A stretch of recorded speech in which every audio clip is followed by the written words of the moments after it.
Hello, welcome back to Let's Talk, doing another edition of Let's Talk H.P. Lovecraft for you here this afternoon. If you've not done so already, please subscribe.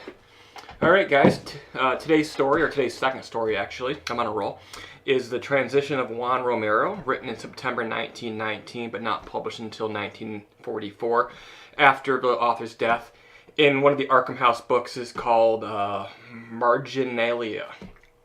The Transition of Juan Romero begins with a narrator who does not give his name. In fact, he's reluctant to give his name.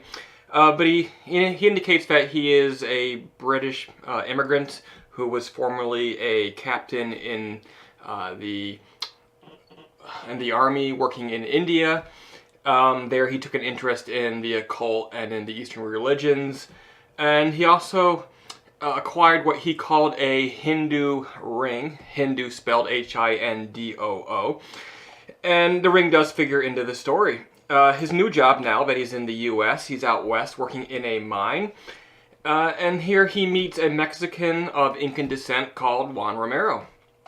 One day, the miners, while blasting, open up a unexpected chasm in the floor of the mine. And it appears to be bottomless. They lower down a rope and it cannot find the end. The next night, while they're in their bunks in the mine sort of company bunkhouse,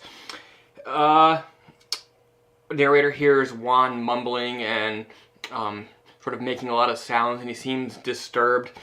And what's disturbing him, as well as our narrator, is this sort of throbbing rhythmic noise that he keeps hearing, and it seems to be leading them to the mine. So the two of them, they get up and they sneak off and they work their way into the mines. The narrator's strange ring, his Hindu ring, begins to glow and light their way because they have not brought any lights with them, which itself is an oddity. You don't expect that to happen.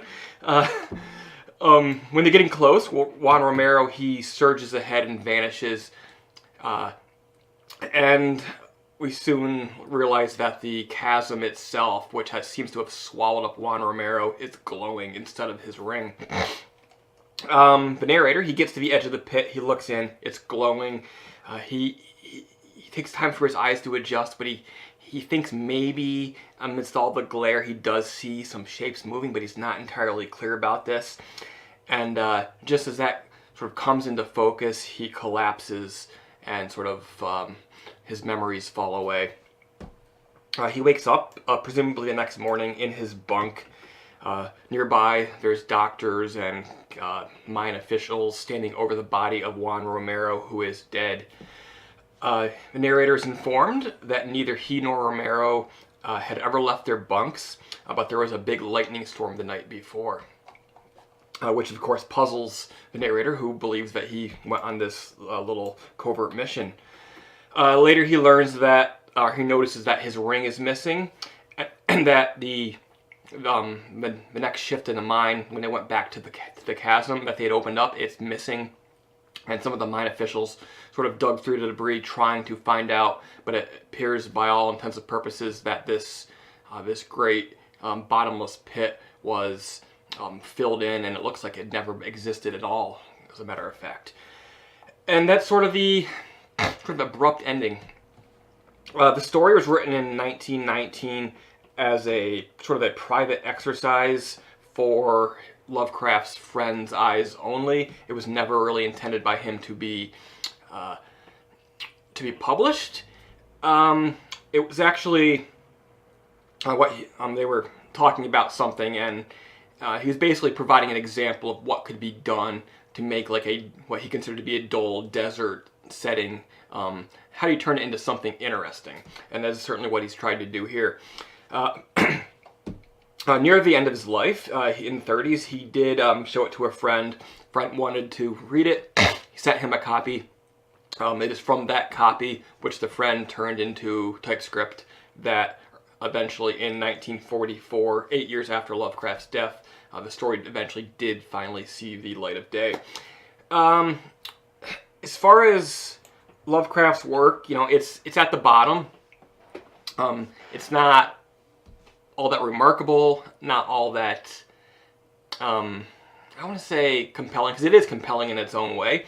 It does build interest and curiosity throughout the several pages of it, but what it lacks, and this is presumably because it was never intended to be seen by the public, it lacks a punch ending that you often get out of Lovecraft's work. That is certainly missing here. It sort of just kind of fades away, and doesn't really drive home any underlying surprise or theme. It's certainly publishable. I mean, a lot of authors would probably be happy to have written this, but despite being publishable, it probably shouldn't have been published. Either way, because we've had so little of Lovecraft's work survive, just about 60 or so short stories and some novellas, I'm glad that it did survive, because now we have it to read. We have a little bit more Lovecraft work, and this one, I hear, often doesn't make it onto the list of Lovecraft's work, but it belongs there, because I think it helps you get the whole picture about who he is as a writer. I think it would make possibly better than being a story itself. I think it'd be a good story prompt for a writing exercise, or maybe even a jumping off point for a continuation of a greater mystery in a longer story. So that might actually be a good idea for somebody to pursue if they have not done so already. But it's it took 20 minutes out of my life to read, and I'm glad I did it. All right, guys. So that is The Transition of Juan Romero by H.P. Lovecraft.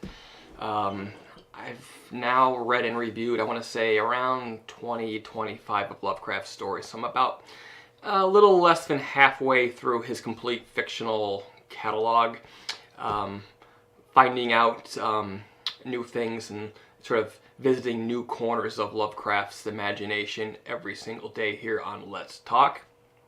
And I'm glad that you have chosen to go on this little adventure with me. So if you intend to maybe come back and join me again for the next one, I would suggest that you take a moment to subscribe to our channel. We are up to 511 subscribers. Got 2 new ones today, so thank you for joining us. And help us on our goal for 2019, which is to get to at least 750 subscribers, on our way to an eventual goal of 1,000. Seems to be picking up pace. We've released 640 or so videos this year, and I have big plans once again for next year. So if I don't see you again before Tuesday, Happy New Year, and have a good one.